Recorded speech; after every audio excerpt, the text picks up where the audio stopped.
When media lies and politicians spin, when the network is failing, truth is the first casualty.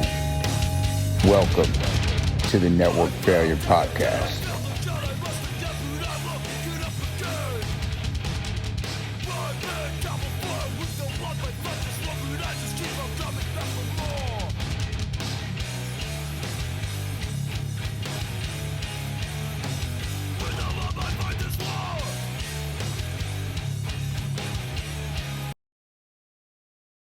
What is going on, people? Welcome to the Network Failure Podcast, episode 88. How y'all doing out there? Everybody doing all right? Everybody staying cool? It's kind of hot out there. I hope everybody is safe and, secure. I'm your host, Mr. Meoff. It is Thursday, August 6th, and things have not gotten any better.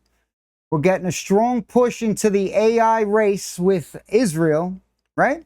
They're making a strong push to be one of the leaders in this intelligence race. Got a couple clips on some theories on what's going on with these data centers and possibly where is this intelligence coming from.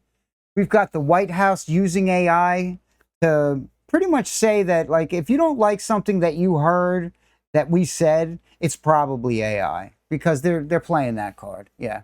We've got robot soldiers possibly going onto the front lines soon. Ukraine is looking for a ceasefire, but that's only because Russia's really pushing up on them. Fauci's possibly getting charges. The tariffs are backfiring on us, and the corporations are getting richer and richer and richer. All that and more. Oh, did I mention Iran? Yes, in this episode of the Network Failure Podcast. Strap in. All right, before we get started, as usual, I got to thank the Lord for every breath I take. I want to thank you guys for listening, and thank you to Tension for the intro and outro music. I'm truly going to miss our intro, and I'll explain. Spotify is looking to pull all the episodes down that have our intro music, and they're threatening that it's under copyright infringement and everything, even though I have permission by the artists to use their music. But Spotify's looking to pull that. So we'll probably have a new intro or something like that. I don't know. I'll work on it. But let's get into it, all right? First things first, we've got this clip on artificial intelligence. And is it possibly demonic or maybe alien? I don't know. Let's check it out.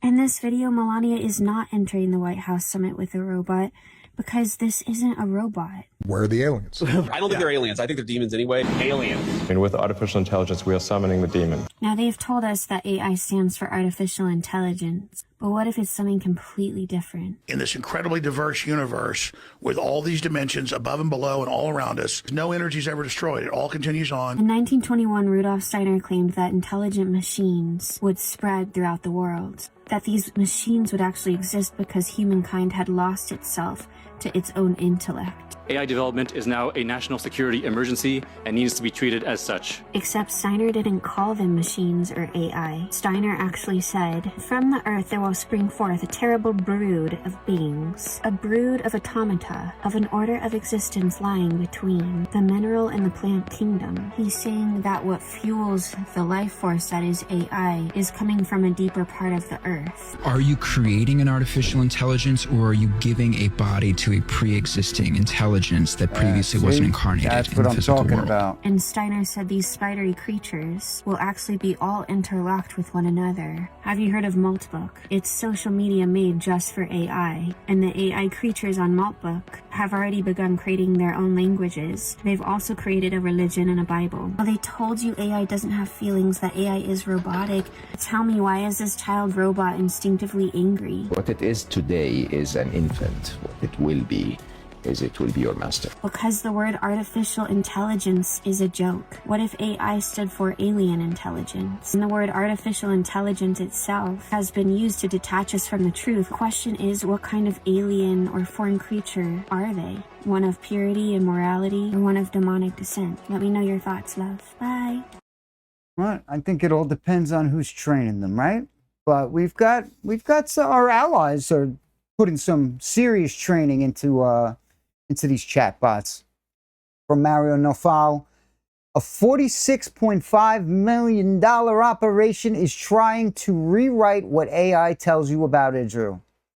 Hundreds of pro-Israel articles have been planted across websites, built almost exclusively for chatbots to scrape. The campaign, run by former Trump campaign manager Brad Parscale, is designed to shape answers from ChatGPT, Gemini, Copilot, Perplexity, and more whenever users ask about Gaza or U.S.-Israel relations. Interesting, right? Some of these tools are already citing the material. The effort marks one of the most direct attempts yet to influence the information AI feeds the public. Government propaganda meets the age of AI, its most powerful tool yet. Source, Responsible Statecraft, and the writer was Samuel. Very interesting stuff. From Kentucky Statesman, do you remember that time in February when Donald Judas Trump handed over control of America's artificial intelligence industry to Israel? Now do you understand why he signed an EO classifying the AI data centers as military installations? Interesting, right? Now it's from Shadow of Ezra. Benjamin Netanyahu announces that Israel and the United States have signed a major artificial intelligence cooperation agreement. That was from February this year. Netanyahu calls it our advantage and says he plans to pursue it with a vengeance. So I've been hearing a lot of these theories that these data centers, all of them, are Israel's. They're the ones running all of it. You know what I'm saying?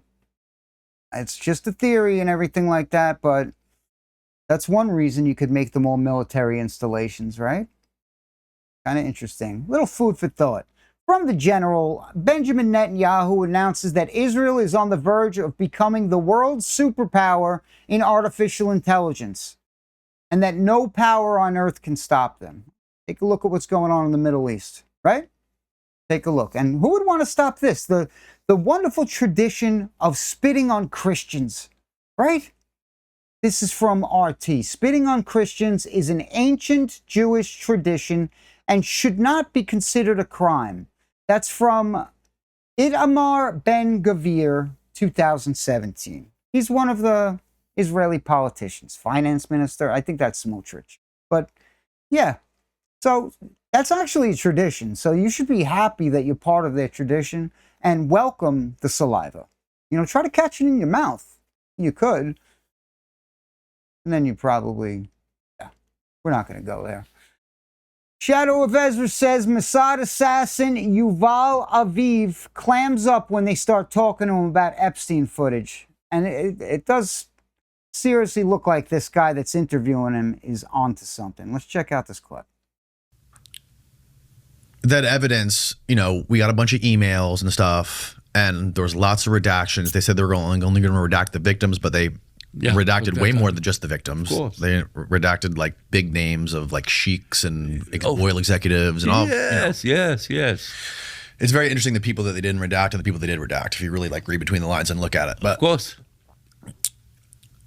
like that's not the real evidence. The real evidence is on the hard drives, because there's survivors, there's girls that were there that testified that he had rooms as big as this room right now that were filled with servers and computers and monitors that were recording all that footage that he had, and not only on the island, but in New York, the Zora Ranch, everywhere. He on had a plane, cameras. The plane was rigged and everywhere. Where's all that footage? I can't tell you. Really? Yeah. Can I guess? No, please don't. Doesn't want him to guess. Not now. Probably have to kill him. Don't guess now. So that's why I said the days. Let me ask you this: the day it will come out is important. It has to be the right time, the right day. Let me ask you this. I'm sorry to put a legendary Mossad assassin on the hot seat. But if I was to guess, do you think I would guess right? Probably. That's why we shouldn't talk about it right now. All right. That's all I needed to know. Pretty interesting, right? I wonder what he was going to guess. What do you think? Leave it in the comments, people. We need some comments here.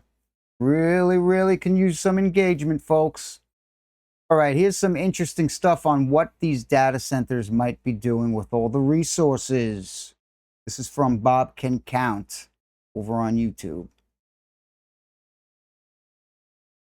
Data centers are sucking up 450 million gallons of fresh water every day. Now imagine a regular football field filled with water that is deep enough for the Empire State Building to sit inside of. That's how much they're using per day. They're telling everybody that this is only used for data centers, but what is really happening is this water is being diverted and stored in these deep underground bases. An official, Catherine Fitz, who worked under ex-President George Bush, said the U.S. has a $21 trillion underground network for only the wealthy to hide out in a near extinction event. Here's the new game Moles on Rainbet.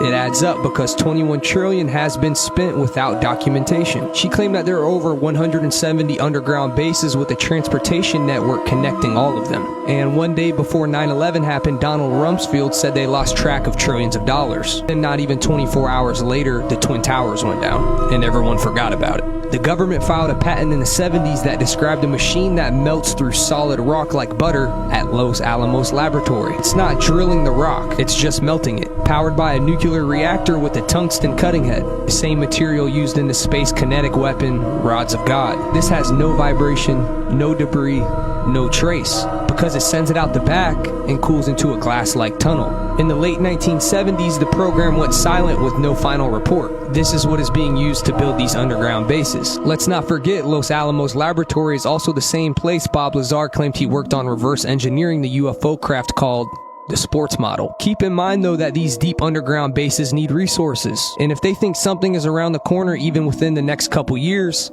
they have to figure a way to mask them draining all of our fresh water. And allegedly, that mask is the data centers. America's lakes are shrinking because data centers are being built nearby. You have the Great Salt Lake in Utah, Lake Mead, and Lake Powell on the Colorado River, California's Salton Sea, and Mono Lake. Also, Walker Lake in Nevada.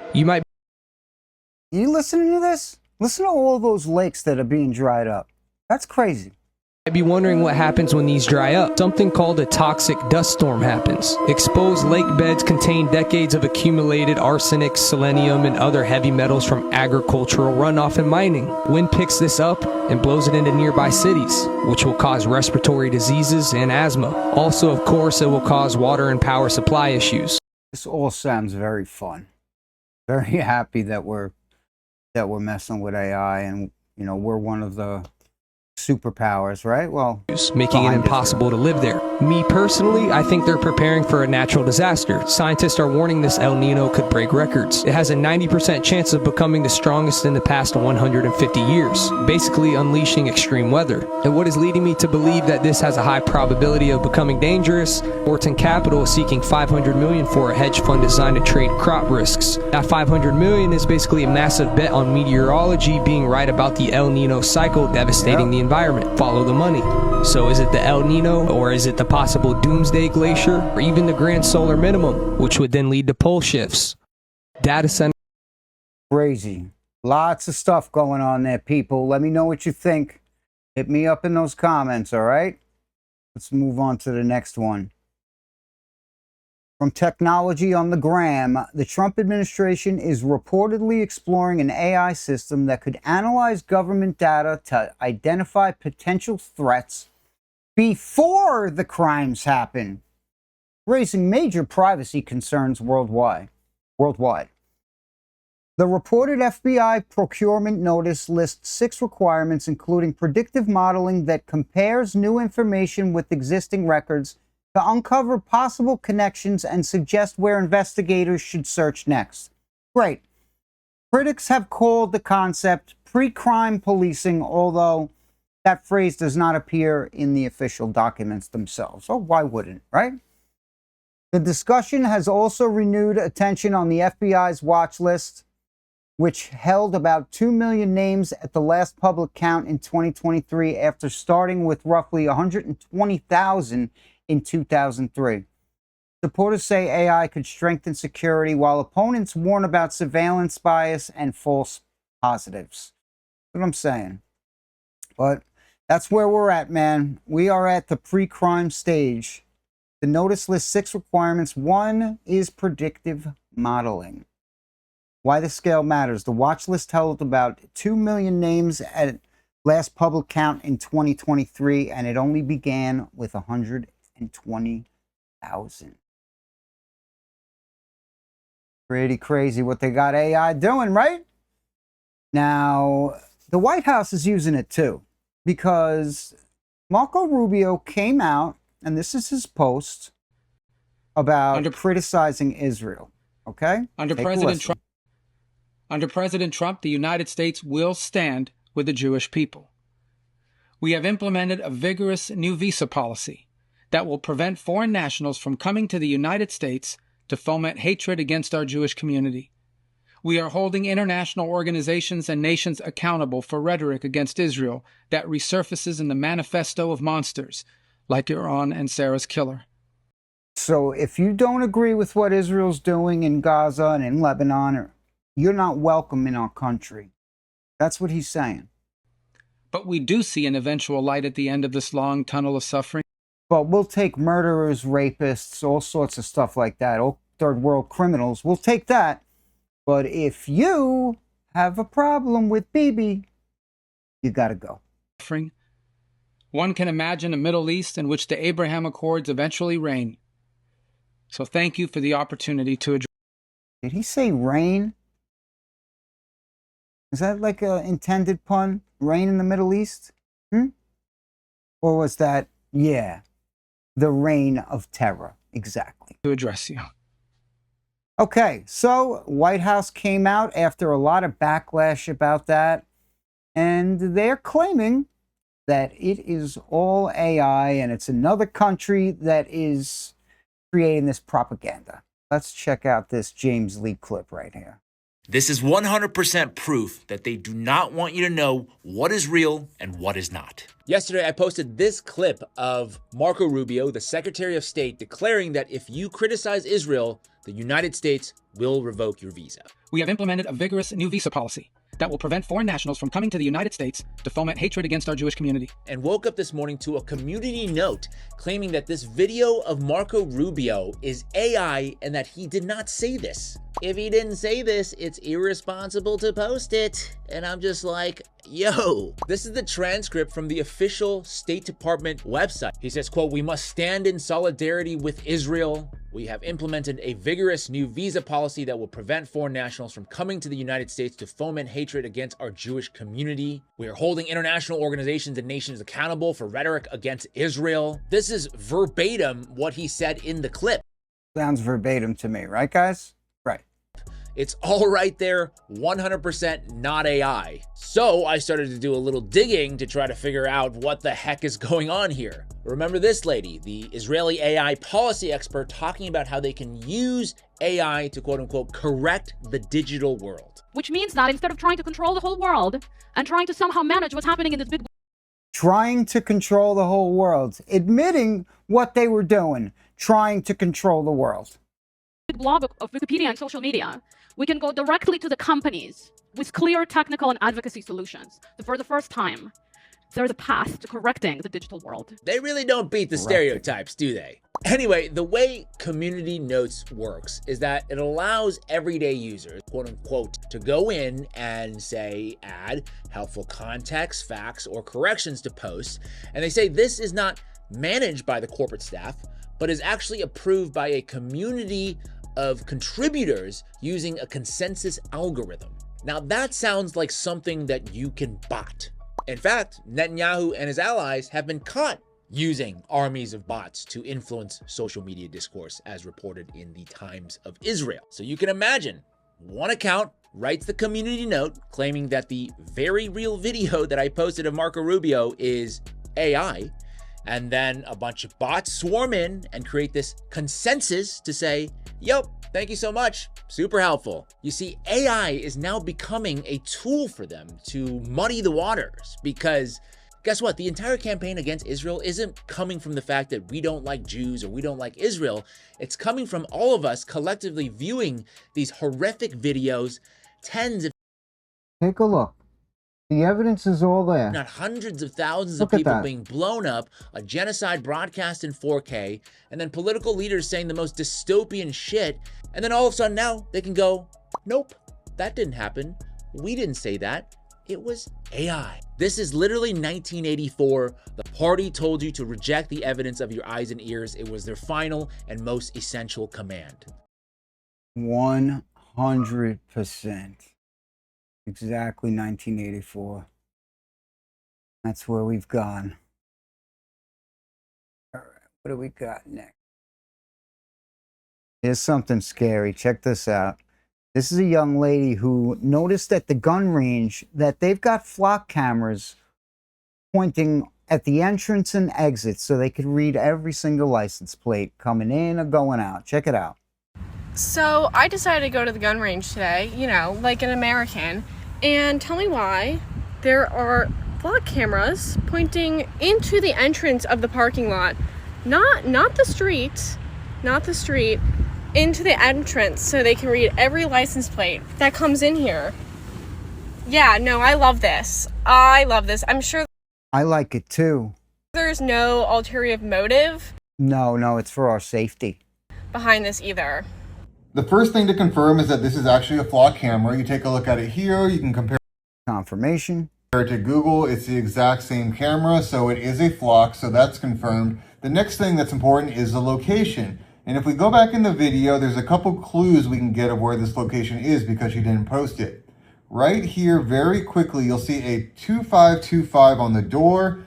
And then if we go back to the flock camera, right next to it, very quickly is a sign of the building, and it's right here, Eagle Range. So if you put that into Google, this is what comes up. And if you put the street There it is, the gun range being surveilled. Nice. address, it comes up as 2525 in Wisconsin, and it's an Eagle Sports Range. And if we go back to the image here, the outside of this building in Wisconsin looks just like the one in the video. If we go back just a little bit, I'll show you again. There it is. So yeah, same window, same everything. So this is the building. So Wisconsin, for whatever reason, is putting a lot of flock cameras right at the parking lot, monitoring who goes in and out of the gun range. Pretty nice, right? Be careful, Wisconsin. I'd be careful everywhere. They're watching everything that we do. They're watching you on the internet. They're watching you at the park, swimming. They love gymnastics classes, all sorts of stuff. But we've got politicians looking out for us, right? And I don't have a lot of complaints about Thomas Massie, but he's still one of them. So you got to take everything he says with a grain of salt. But from Shadow of Ezra, Thomas Massie is announcing he's introducing legislation to immediately stop federal funding of flock. Check it out. How many fans of flock cameras do we have in here? I heard a few boos. I didn't hear any claps.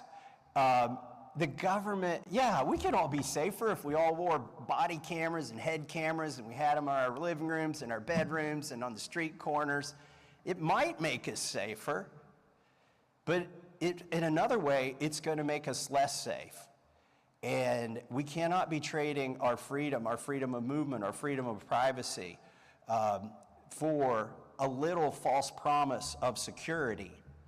And these flock cameras have already been abused, just like the FISA program has been abused by the FBI. I mean, the FBI goes in there and looks up people on Tinder, some of these FBI agents, or looks up girlfriends that they've had to see if they're in the files.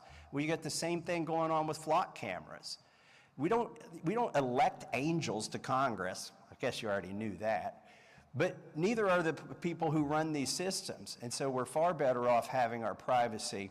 And so I'm going to introduce a bill that says that we're not going to give any federal money in order for it to be constitutional. I don't think I have the ability to ban flock cameras in any given city, but I sure do have the ability to say we're not going to give you money for the flock cameras. And so my bill will basically, as they say, follow. So it's not going to do shit because it'll all just be privately funded. It's just a gesture. You know what I mean? Just a show for everybody in this shitty ass theater. Follow the money. If you get grants for your police department or your municipality, whether it's a city or a county, to enforce safety or to provide protection of your citizens, we are not giving you that money to buy flock cameras or if you use flock We'll give it to another country. That's all. You know where it's going, Thomas. And I know there are other brands of cameras, so we're going to write the legislation so that they can't change the name of the camera and get out of this. Exactly, because we've got a new kid on the block. It's Axon. Thing. Right? No. All right, another one from Shadow of Ezra of Thomas Massey, reminding Americans that the Second Amendment, well, I'll let him say why it exists. We got another one from Thomas Massey, and he's reminding us what the Second Amendment's for. Check it out. Like we forgot. If I see a politician run a TV ad and it's them in a duck blind, and then they get up and start talking about the Second Amendment, and they don't tell you what the Second Amendment means to them, and they imply that it's about duck hunting, I don't trust that politician. The Second Amendment is about keeping our government in check. It is about keeping the possibility of a tyrannical government from evolving, and if it does, giving you the means to enforce the Constitution. If I see a politician run a TV... Yeah, right? And that's why they're trying to change everything, right? When do you think it's going to be that they shred the Constitution and make it digital? They could just change it at a whim. Man, we're not too far off. Not too far off. Look what they're doing with all the rare books. I mean, look at all those books. They're gone. Can't look at them. They're gone. Can't see the books. From Jason Kobler, police are being told to hide the fact that they're using flock to pull people over and arrest them in both encounters with citizens, but also in their official police reports. And these are instructions on flock cameras. Do not mention ALPR usage to the occupants of the vehicle. Simply reference that you ran the plate and observed an NCIC hit. If the hot list alert is based on a warrant associated with the registered owner, address the situation as you would any time you stop a vehicle for a wanted RO. Do not mention ALPR usage in your report or complaint unless absolutely necessary. If asked a direct question about ALPR usage by someone such as an attorney, tell the truth. Oh, okay. That'll work. You told them to tell the truth, so they'll tell the truth.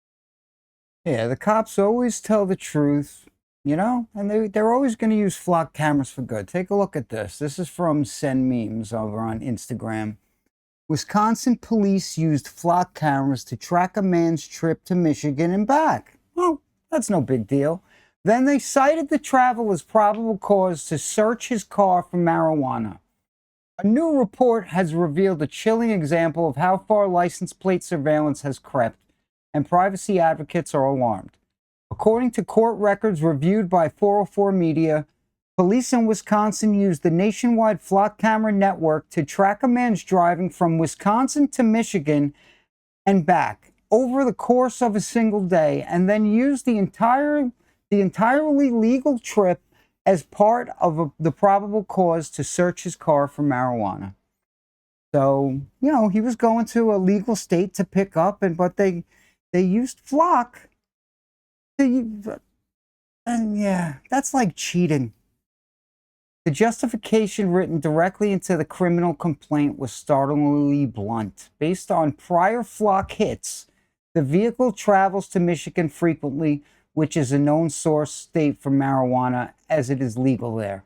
Meaning simply driving to a state where cannabis is legal becomes grounds to search his vehicle back home where it is not. That's pretty wild. Be careful where you're driving, folks, because now they're making connections here. Critics are calling it a textbook case of mission creep, pointing out flock cameras originally pitched as tools for emergencies like kidnappings are now being repurposed for weed busts and even abortion investigations. Although a system that lets law enforcement track anyone's movements nationwide without a warrant or any individualized suspicion.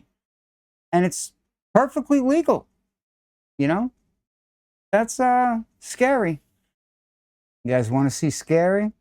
Take a look at this. Now, this is AI, but we are really not far off from something like this coming to fruition. Check it out. Battalion made up completely of humanoid robots, all lined up, ready for inspection. Raw 01, give me a salute. Acknowledged. And say something for the camera. Unit 1 operational. All systems nominal. Awaiting orders. Yeah. Wild time. All right, I'm going to read the post, all right? Let's do it. 150,000, that's the price to get a humanoid robot. Nice. Built to carry the same rifle as a soldier carries, walk at almost 4 miles an hour, haul 44 pounds of gear, clear a building before any person steps through the door. A U.S. startup called Foundation already holds $24 million in contracts with the Army, Navy, and Air Force. Their stated goal, 50,000 units manufactured by the end of 2027, scaling from roughly 50 units this year to 10,000 next year alone. And while we're talking about the battlefield, from Megatron, President Zelensky has offered Russia a ceasefire along the current front line and a halt to all energy strikes in an effort to end the war in Ukraine. Coincidentally, just at a time when Russian forces are only 5 kilometers from Kramatorsk and Slavyansk, the last 2 stronghold cities in the Donbass. Pretty convenient, right? So now he wants a ceasefire. Let's put an end to the war. Put an end to it. He's getting involved in bigger and better things. This is from Suleiman Ahmed. Senior Iranian official Mohsen Razi says they were preparing to strike Ukraine, but they ended up holding back because Ukraine apologized. I don't know if this is in English. Let's check it out, okay? I'll translate, okay? Ready? We had prepared to strike 3 different locations in Ukraine, but after they publicly apologized for striking our vessel, we decided not to escalate. But he's going to keep saying more stuff, but that's what he was saying. Yeah, exactly. Because I speak that language that I don't know the name of. Of course I do. From Ethan Levins, Russia will charge producers with genetically modified food as terrorists. Putin has banned GMOs, and anyone selling them will face terrorism charges. Russia now sees selling harmful food to people and their population as a terrorist act. That's good news for Russians, right? Not for us, but it's good news for Russia. Not good news for Fauci, though. Check this out. Florida, Alabama, and Louisiana have just launched investigations into Dr. Fauci. From Eric Daughtry and Fox News, check this clip out. It's got DeSantis, but, you know. And they've now announced investigations into Dr. Fauci. Former President Joe Biden granted Fauci that pardon before he left the White House, but it didn't protect him from this. Here's Governor Ron DeSantis. This is a guy that was drinking his own Kool-Aid. He was venerated by the media. I think he liked the fact that he had a lot of this informal power when he was issuing these recommendations and telling governors and mayors. I apologize for making his face bigger, guys. Sorry. To do some of the draconian things that were actually done. It had a really negative effect on a lot of societies throughout this country. You had businesses reeling, people's liberties curtailed, and kids left on the sideline unable to access education. And they've now announced All investigations. right, so Fauci may face the music. That would be nice, wouldn't it? Would be pretty nice because, you know, he's got a lot of answering to do. But, you know, Trump greenlit more of the gain of function research. So, you know, there's just going to be another Fauci. That's all. RFK just dropped this on live national TV. Lyme's disease, RSV, and COVID-19 all came from gain of function research. This is from Dr. Dawn Michael. Check the clip out. Fox News. Lyme disease that almost certainly came from these experiments that is now devastating our country. RSV that came from a laboratory, which is now. So the biggest killer of kids came from a laboratory. The pandemic that killed millions of people with a bioweapon, also created in a lab. And Lyme's disease, we all know about Plum Island. now the biggest killer of children in our country. And of course, the COVID-19 pandemic, which was a trauma for the whole globe. And all of those have been linked credibly to gain-of-function research. So it's Yet we're greenlighting more of it. something that with enormous costs and no proven benefits. Yeah, no proven benefits. But, I don't know, bioweapons is always a plus, right?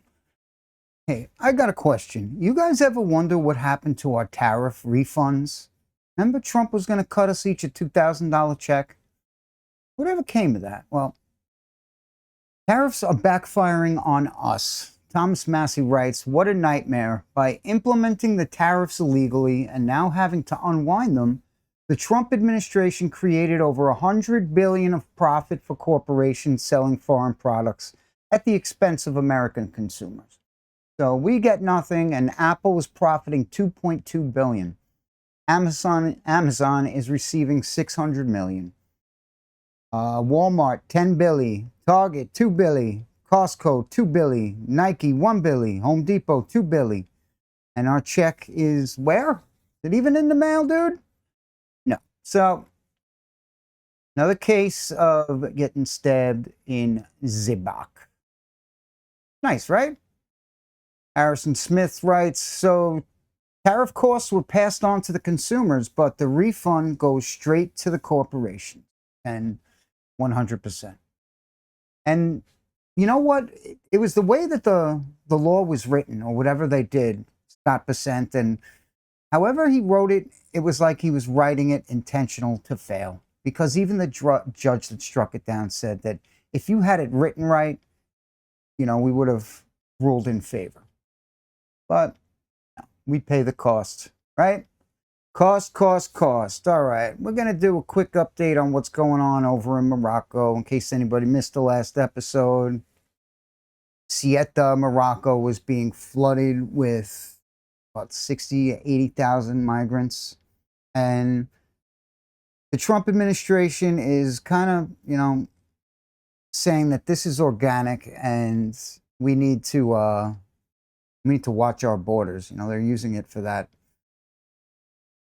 purpose. However, they wrote laws to direct money to Morocco, almost like a, kickback. 2026, this Thomas Massey writes, this very recently passed House bill directs at least $40 million to Morocco with a wink and a nod and encouragement that their land is theirs. Same bill gives $3.3 billion to Israel. Interesting, right? Very interesting. But, the receipts are there. Now, this is all coordinated with our help. Punishment from Israel to Spain, letting them know that you don't cross us. And now we got this situation. Where do you think they're going to end up? Probably a lot of them will end up here, I would assume. From former Congresswoman Marjorie Taylor Greene, Republicans paid $40 million of your tax dollars to Morocco to invade Spain. Then they all pretended like borders matter and clutched their pearls like the invasions are offensive. Exactly. R's and D's all the same. And the Uniparty put us in $40 trillion in debt, and Americans last. So that's what's going on. We are funding this migrant invasion. After all that talk about securing our borders, now by proxy, we're using Morocco to go after Spain. Fun. Good stuff. Good stuff. All right, the Charlie Kirk case is getting interesting. The word on the street is he's feeling like Epsteining himself. He's not feeling too well. So everybody be on the lookout with that. From Shadow Intel, Tucker Carlson announces that the United States government may be preparing to arrest him through a CIA criminal referral. The government is reportedly claiming that Carlson's interviews with Iranian leaders before the war began may have violated the law. He says the government spied on him, read his text messages, and is now trying to imprison him like Julian Assange and Edward Snowden. You guys want to listen to the clip? Is preparing some kind of criminal referral against me, a crime report, to the Department of Justice on the basis of a supposed crime I committed. What's that crime? Well, talking to people in Iran before the war. They read my texts. So the crime under consideration apparently would be the Foreign Agent Act or something like that, acting as an agent of a foreign power. And I don't expect this to go anywhere. I'm not too worried about an actual criminal case against me for a bunch of reasons. One, I'm not an agent of a foreign power.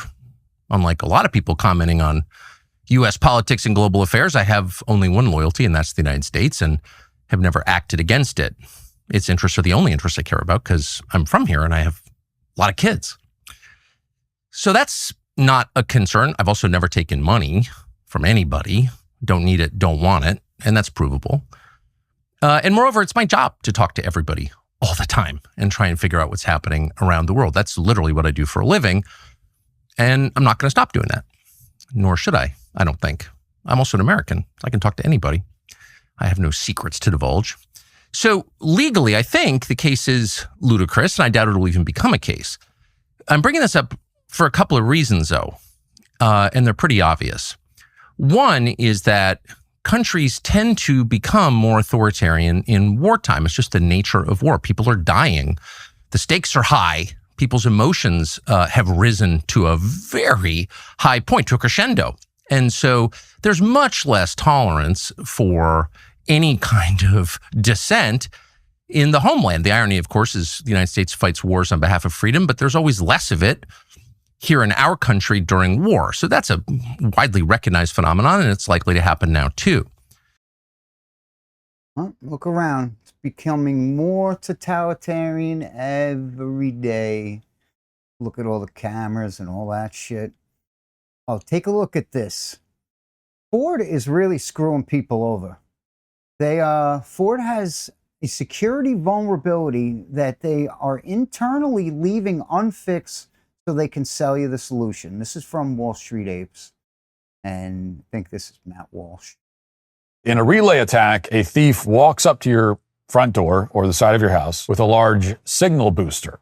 And normally your key fob only unlocks your car if you're within a couple of feet of the vehicle. But the signal booster tricks your car into thinking that the key fob is right next to the door. The thieves then unlock the car, start the push button ignition, and they drive off before you realize what's happened. Now with the Ford security plan, the start inhibit will stop this kind of attack. It will prevent anyone from starting the car with the fob unless the start inhibit option is disabled in your Ford app. So in other words, Ford wants to charge you a monthly fee in order to correct a security vulnerability that they have built into every single one of their vehicles. So you have to pay a subscription price if you don't want to get your car stolen because of a mistake that they made. Instead of allowing you to, say, require a PIN to be entered before your truck will start, Ford demands that you pay them $80 a year to enable this feature within the app. Oh, and you have to. What's the other feature that they have? If you don't make payments, the car will repossess itself as well. You have to select start inhibit every time you park the car, which is, obviously very convenient as well. All right, so this is true. These relay. All right, we're not going to go into that. So be careful with the Fords out there, people. Be careful with the Fords. Next, we're going to get into what's going on in Iran, and then we're going to get out of here. From Mario Naufal, the U.S. military is officially out of ideas how to tackle Iran. According to CNN, the Pentagon sent out an email asking troops for creative and unconventional ideas to punish Iran. How about getting the fuck out of there? That's a real good way to punish them. Leave. It's CNN, not the Babylon Bee. The bizarre request came from an officer in U.S. Central Command's intelligence branch, and when it hit the press, CENTCOM tried to explain it away. Here's the quote: U.S. Central Command has a long history of thinking and working in innovative ways.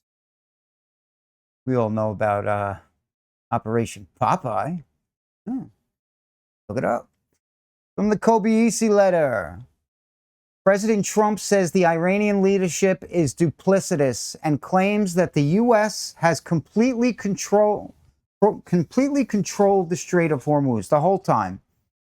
We're in control. That's what he's saying. Iran doesn't want to talk to him. He keeps saying that he's doing negotiations with Iran and talking to this country. They don't want to have words with him because he broke every fucking part of the MOU. Let's read what the Trump says. Iranian leadership is unbelievably duplicitous.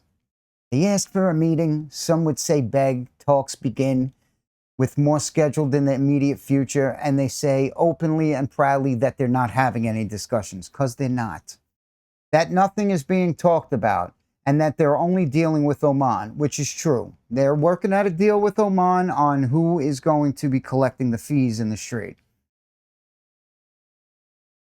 They then go on to give their usual blather in saying the Strait of Hormuz will be operated powerfully by Iran, and when already completed and controlled by the United States Navy and our blockade, as some say, the United States, nothing will get through unless a deal or total surrender is accomplished. They're out of ideas, so now we're back to blockading the blockade and fictitious talks. All right, from the Hormuz letter, Iran's Major General Mohsen Rezai, IRGC military advisor to Iran's Supreme Leader Khamenei, directly rejects Trump's new claim that the Strait of Hormuz will fully open tomorrow, saying Iran will not allow any route other than the Iran's route to open the Strait of Hormuz. Even if the U.S. brings an aircraft carrier into the illegal route of the Strait of Hormuz, we will target it, per Tasnim. This comes 1 hour after Trump claims that he is talking about having the strait completely open tomorrow. These are the claims he's making. I might have some of that stuff. From the Iran Observer, the Pentagon has withdrawn American forces from their bases in Bahrain and Kuwait due to intensified Iranian strikes. That's from FT. And they're going to be transferred to Israel and Europe. They're not coming home. Still chilling. From Dropsite, President Trump is, let's take a listen. Let's let him talk about the negotiations. Are the talks with Iran now off and are airstrikes No, back they're on? on. They're going on right now. It's an amazing thing. We have a little problem with Iran because we have many talks and we'll say we have or we don't have. You know, we're straight about it.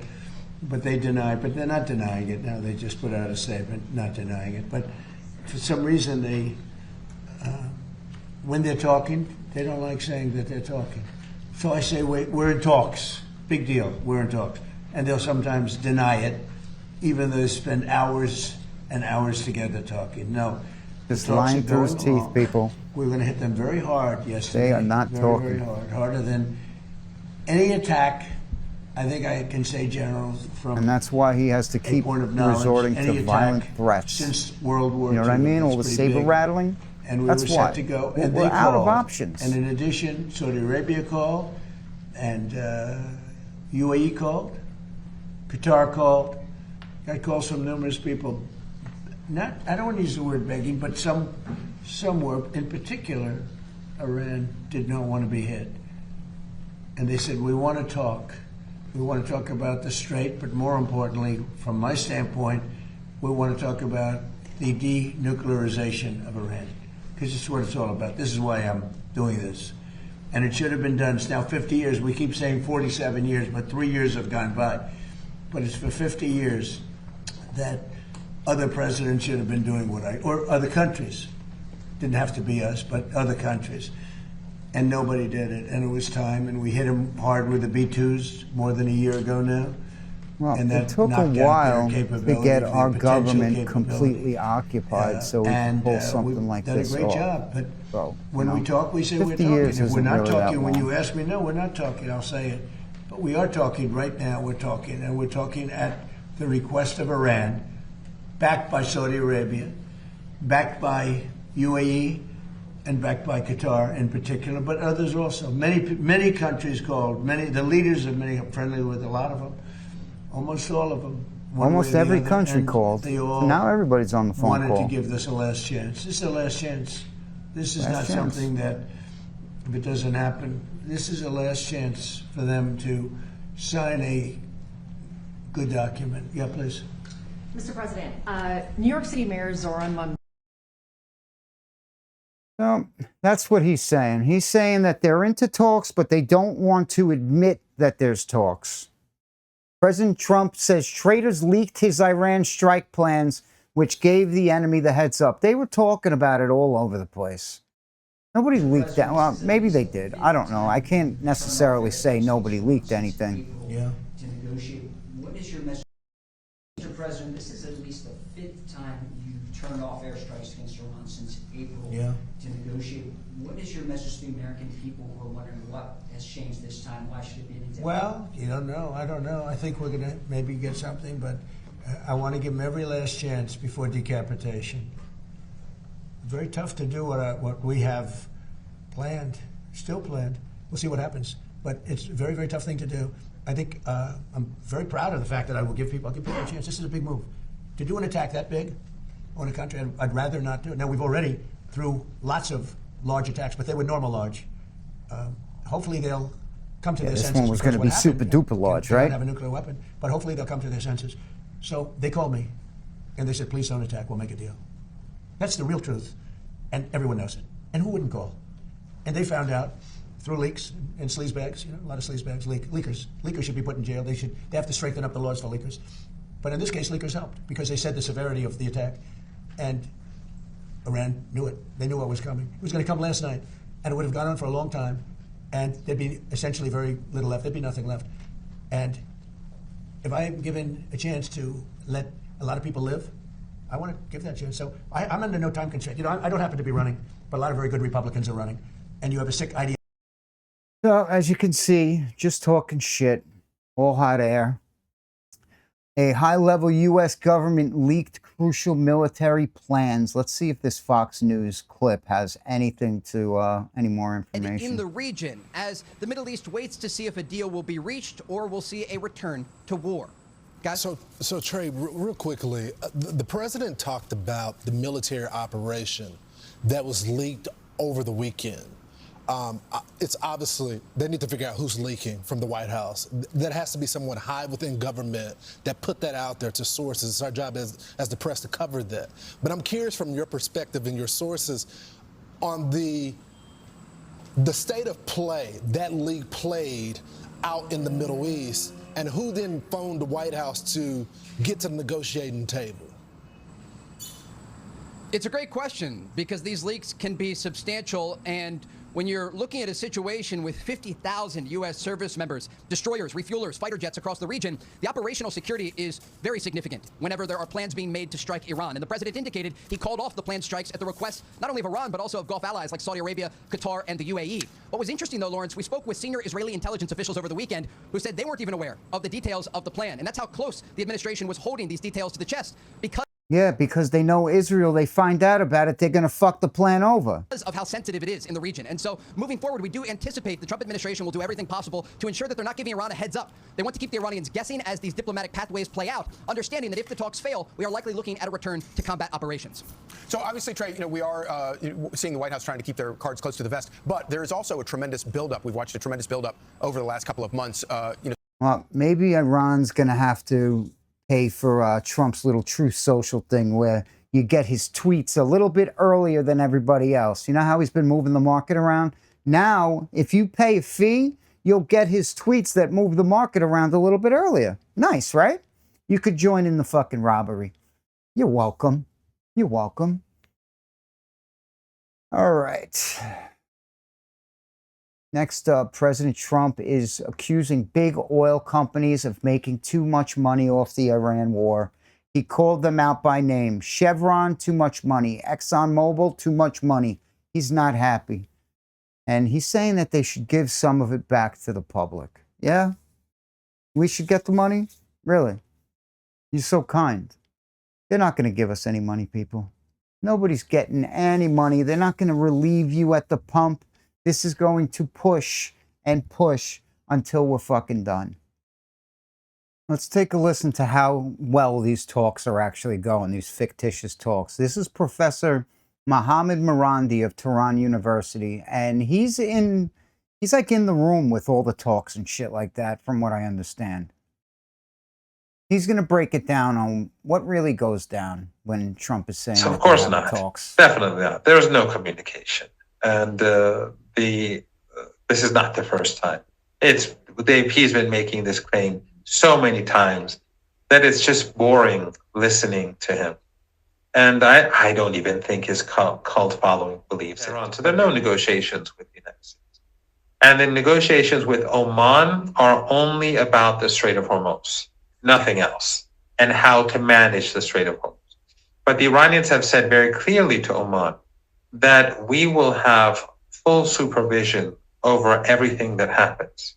In other words, there cannot be two corridors, one managed by Oman, one managed by Iran, where they can choose which one to use, and so Iran would not know who's coming and who's going. That's not going to be an option.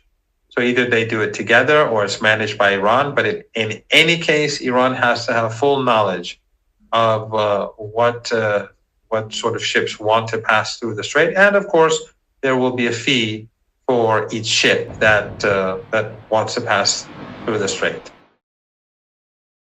So as you can see, no talks, nothing going on the talky end. All right, what do I have here? All right, I gotta all right.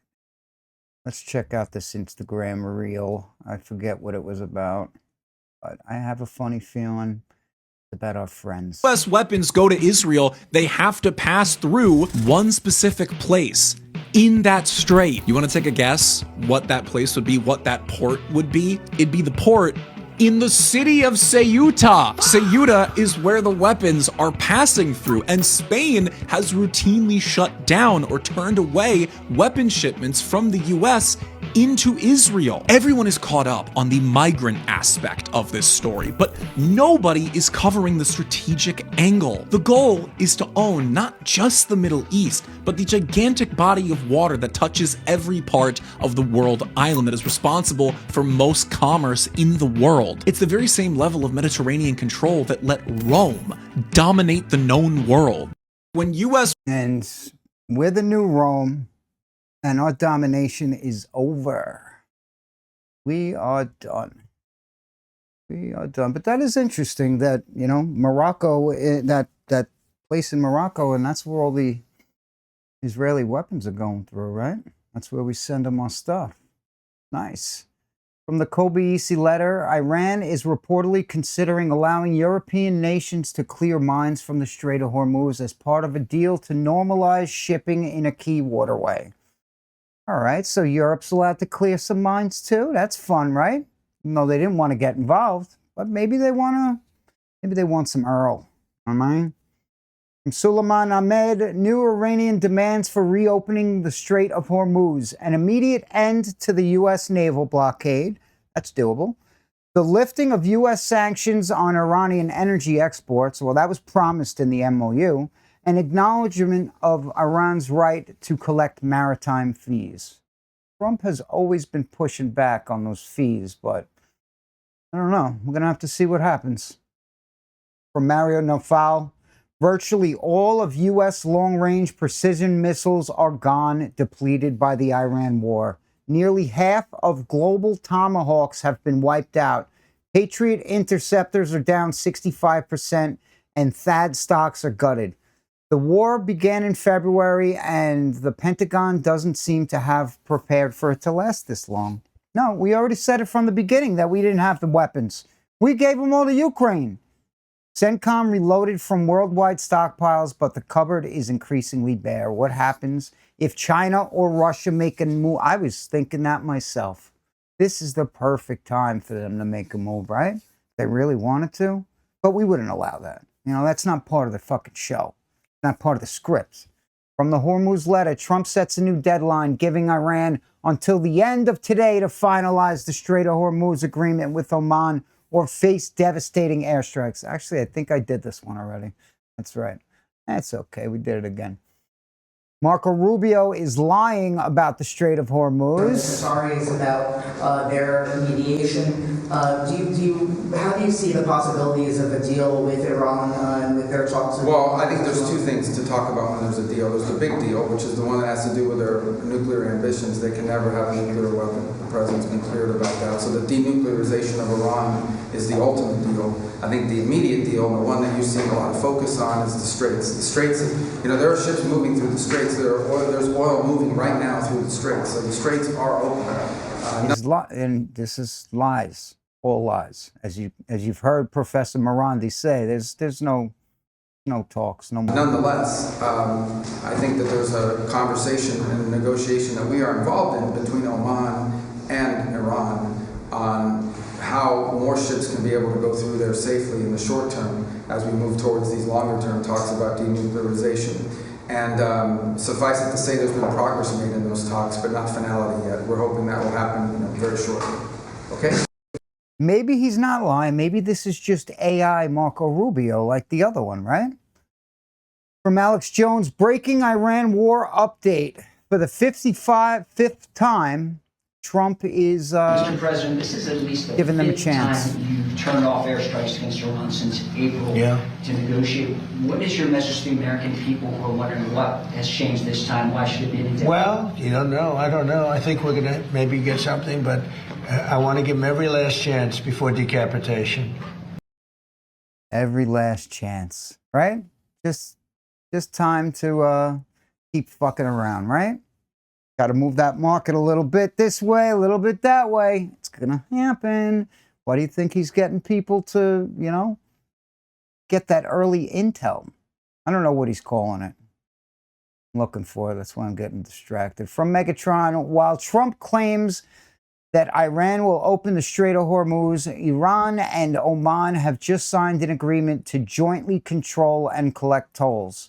Under the current deal between Iran and Oman, Iran would control all inbound traffic through the Strait of Hormuz using a corridor with Iranian waters while charging for the maritime service fees. Outbound traffic would use a route close to Oman, but Iran would still supervise the passage of vessels and retain the right to intervene if necessary. That's kind of what Professor was saying, right? The Zionists. Oh, look, I got a rabbi here. You want to see a rabbi talk? Hey, look, this is a rabbi talking about Zionism. He's Jewish. My name is Rabbi Cohen, and I'm making this video because it is vital that you should know what I'm about to tell you. Zionists want you to think that Zionism was the Jewish people returning to their ancient homeland. But in reality, Zionism was not the Jewish people doing anything. It was the Zionists doing it. Judaism is a religion, but Zionism is a political movement started by atheists, anti-religious Jews, who thought that if they could change the Jews from a religion into a nationality, the anti-Semites will not hate Jews anymore. From the beginning of Zionism, Jews loyal to the Torah have fought against the Zionists to save the soul of Judaism, the religion, from the nationalist poison that the Zionists wanted to change it into. Zionists want you to think that they represent the Jewish people. Nothing could be further from the truth. My name is Rabbi Cohen. All right, so even the rabbis, even the real Jewy Jews, they don't Christ or a part of this. Zionism. Then you go into Revelation 2. This clip right here. This is proving I stand with Israel Christians wrong in 60 seconds or less. All right, take a listen. Disproving American Christian Zionists' entire belief system in less than 60 seconds. It's the speed run. We're going to put a timer up. Let's go. The Christian Zionist is going to go straight to Genesis 12:3. It says, I will bless those who bless thee, and I will curse those who curse thee. They say this applies to all of Israel, even the nation state today, but it doesn't. It applies to Abraham and his descendants. That is who he is speaking to. Though his descendants became Israel, that doesn't mean they always stayed Israel. Matter of fact, in Romans 9, Paul says that the descendants of Abraham aren't even his bloodline. It is those who have accepted Jesus Christ as children of the promise. And he follows that up in Romans 11, where he says, I'm going to cut those people off who don't believe in Jesus Christ. They're cut off from the vine, and those who do believe in Jesus Christ are grafted into it. Following this up, we see Galatians 3. It says, there's no Jew, there's no Gentile. It's only those who believe in Jesus Christ are a part of this. Then you go into Revelation 2:9 and 3:9, where he says they're the synagogue of Satan. They're fake Jews. They're not even real Jews. And finally, in 1 John 2:23, he says, those who do not believe in the Son cannot also have the Father. That means they don't believe in Jesus Christ. Did we make it? Did we make it in less than 60 seconds? I think we did. Disproving. Good job, bud. You made it. You did well. Good job, sir. Next up, I kind of lost the clip, but Joe Fells has passed away. At 40, Joe Fells has passed away mysteriously. They haven't released, how it happened yet, but this guy would collect old Bibles, the type that would tell you the shape of the earth and, old encyclopedias and stuff like that. He was creating an internet resource. He was putting it all online. He was scanning everything without destroying the books, and he was putting it online for everybody. However, he disappears, right? He's gone. Now, I'm not saying he disappeared. He passed away, but maybe I got a little confusing there. But it's pretty interesting. He wanted to, he said he had a way to harness electricity out of the air. He lived in a van, and he wanted to give energy out for free. So, take a wild guess what happened, right? I don't know. It's up to you. You let me know what you think happened. All right. And next up, last but not least, let's take a look at how they make American bread. Good. Look at that wonder. These are what's considered bread in America, and today we're going to make it from scratch at home. First, we're going to need glyphosate, a synthetic herbicide we're going to spray on the wheat to help it dry faster and make it easier to harvest. Grind it up and add synthetic vitamins because the real ones are gone. And of course, we gotta get the color right, so we're going to suit up and blast it with chlorine gas to make it nice and white. And when you see rich wheat flour on the label, this is basically what it is. Now, to make it into bread, we're going to take this yoga mat, mix it with toluene or petroleum-derived solvent to isolate the azodicarbonamide, a dough conditioner that's gonna help make it nice and fluffy. Now for our other ingredients: high fructose corn syrup, soybean oil, mono and diglyceride, calcium peroxide, calcium propionate, and potassium bromate, even though it's banned in Europe, Canada, even China because it's linked to cancer, but we're only gonna add a little bit, so it should be fine. Add a splash of water, mix, shake, bake, and that's basically your made in the USA bread. Send this to a friend who still thinks bread is just flour and water, and let me know, would you eat this crap? All right, guys, it's about that time. It is time for me to get the hell out of here. So I want to thank you guys for listening. Thank you for bearing with me in this rather frustrating episode. Thank you for all the sharing and liking and subscribing and all that stuff. Thank you so much. I truly appreciate it. You guys stay safe out there. It's getting crazy, and it doesn't look like this war's ended anytime soon. So keep the head on a swivel. Have a great week. Love y'all. Peace.